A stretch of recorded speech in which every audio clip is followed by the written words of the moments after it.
Hello အားလုံးပဲမင်္ဂလာပါဒီနေ့ Airy ကခါနဲမဆန်းနဲ့ခတ်မှုရှိရဲမဆန်းသူတို့နှစ်ခုရဲ့အဓိပ္ပာယ်ကအတူတူပဲလားဘယ်နေရာမှာဘယ်လိုသုံးရမလဲဆိုတာနဲ့ပတ်သက်ပြီးတော့ရှင်းပြပေးမှာပဲဖြစ်ပါတယ်ဒါဆိုစလိုက်ကြရအောင်နော်ပထမဆုံးပြောပြမှာကခတ်မှုရှိရဲမဆန်းသူ့ရဲ့အဓိပ္ပာယ်ကများမလားမသိဘူးဆိုတဲ့အဓိပ္ပာယ်ပေါ့နော်သူ့ကိုအချက်နှစ်ချက်ပြောထားပါတယ်ကောင်းပေမဲ့လည်းဖြစ်နိုင်တယ်ဆိုးပေမဲ့လည်းဖြစ်နိုင်တယ် positive လည်းဖြစ်နိုင်တယ် negative လည်းဖြစ်နိုင်တယ်စာကြောင်းရဲ့အဓိပ္ပာယ်က positive ဆို positive မှာလည်းသုံးတယ် negative မှာလည်းသုံးတယ်ပေါ့နော်ဒီခတ်မှုရှိရဲမဆန်းကသူ့ရဲ့ရှေ့မှာလိုက်တဲ့ဟာက verb ဆိုရင် fusuke form နဲ့လိုက်မယ် e adjective လိုက်မယ် noun adjective လိုက်မယ် noun လိုက်မယ် noun adjective ဆိုရင်တော့ noun ကိုဖြုတ်ရမယ်ပေါ့နော်သူ့ကိုခတ်မှုရှိရဲမဆန်းလို့လည်းသုံးတယ်စကားပြောတွေမှာဆိုရင်တော့ခတ်မှုရှိရဲနိုင်လို့လည်းသုံးတယ်ပေါ့နော်တစ်ခါလေကြာရင်လည်းစကားပြောတွေမှာခတ်မှုဆိုပြီးတော့သုံးတာလည်းများတယ်ပေါ့နော်ရေဘုံမှာက一番明日は雨が降るかもしれません。မနက်ဖြန်မိုးရွာမလားမသိဘူးခတ်မှုရှိရဲမဆန်းအဓိပ္ပာယ်ကများမလားမသိဘူးသူ့ရဲ့ရှေ့မှာပါလိုက်လဲဆိုတော့ verb ဖူစုခဲ့လိုက်ပါမယ် verb ဖူစုခဲ့လိုက်မယ် furi မဆိုတဲ့ဟာကနေဖူစုခဲ့ပေါ်ပြောင်းလိုက်တော့ furu ဆိုပြီးဖြစ်သွားတယ်ဆိုတော့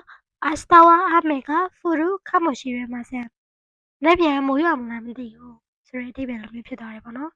2番ကိုသွားပါမယ်2番がこの問題は難しいかもしれませんဒီမေခွန်းက難しいခက်ခဲတော့かもしれませんခက်မလားမသိဘူးဆိုတဲ့အဓိပ္ပာယ်လိုမျိုးဖြစ်သွားတယ်သူ့ရဲ့ရှေ့မှာက e ရဲ့ချစ်တက်လိုက်တယ်ပေါ့နော်အဲ e ရဲ့ချစ်တက်ကိုဒီတိုင်းပဲရိုးရိုးပဲဘာမှဖြုတ်စရာမလိုပဲနဲ့難しいかもしれません3番が彼はもう寝ているかもしれません寝ている寝ていますမတ်ကိုဖြုတ်ပြီးတော့ root form ပြောင်းထားတယ်ဖူးဖူးခဲ form ပြောင်းထားတယ်ပေါ့နော်အဲ့မှာမိုးဆိုတာကနှင့်ပြီးပြီဆိုတဲ့အဓိပ္ပာယ်ပါခတယ်ကမိုးနေတေးတို့ခတ်မရှိတယ်မှာဆန်သူကအိတ်လေလောက်ပြီလားမသိဘူးဆိုတဲ့အဓိပ္ပာယ်မျိုးဖြစ်သွားတယ်ပေါ့နော်နောက်တစ်ခုကခါနေမဆန်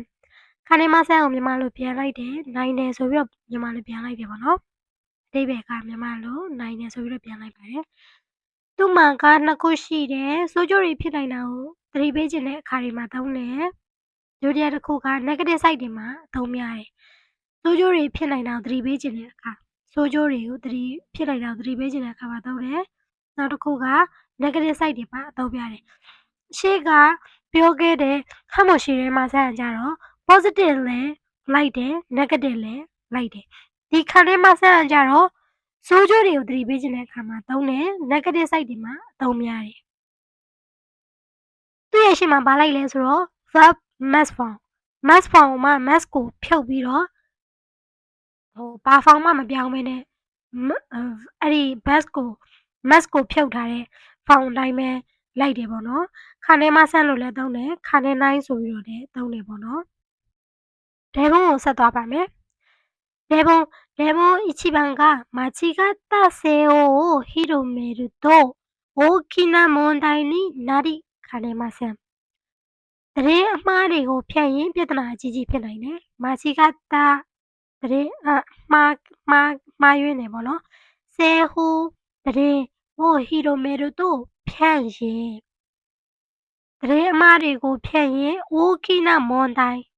ပြဿနာအကြီးကြီးになりかねません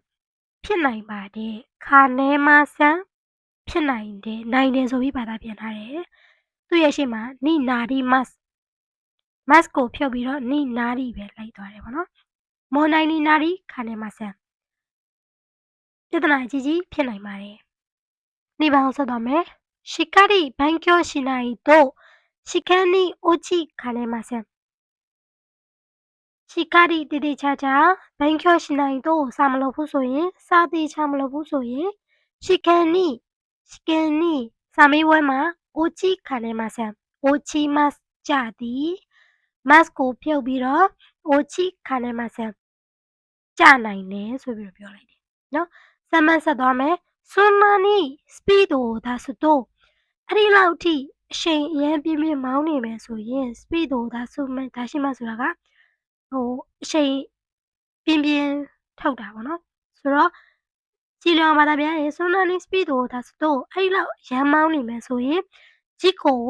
မတော်တဆကိုအိုကိုရှိခံနေမှာဆန်အိုကိုရှိမဆိုတာကဖြစ်ပွားသည်ပေါ့နော်အဲ့ဒီမှာမှ mask ကိုဖြုတ်ပြီးတော့အိုကိုရှိခံနေမှာဆန် sorry ခမိုရှိနေမှာဆန်ခံနေမှာဆန်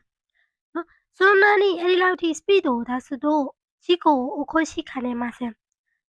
အဲ့လောက်ထိအချိန်ရမ်းတင်ပြီးရမ်းမောင်းနေရင်မတော်တဆဖြစ်နိုင်တယ်ဆိုပြီးတော့ပြောလိုက်တာပါဆိုတော့ sorry ပါဆိုတော့ဒီစကားဒီ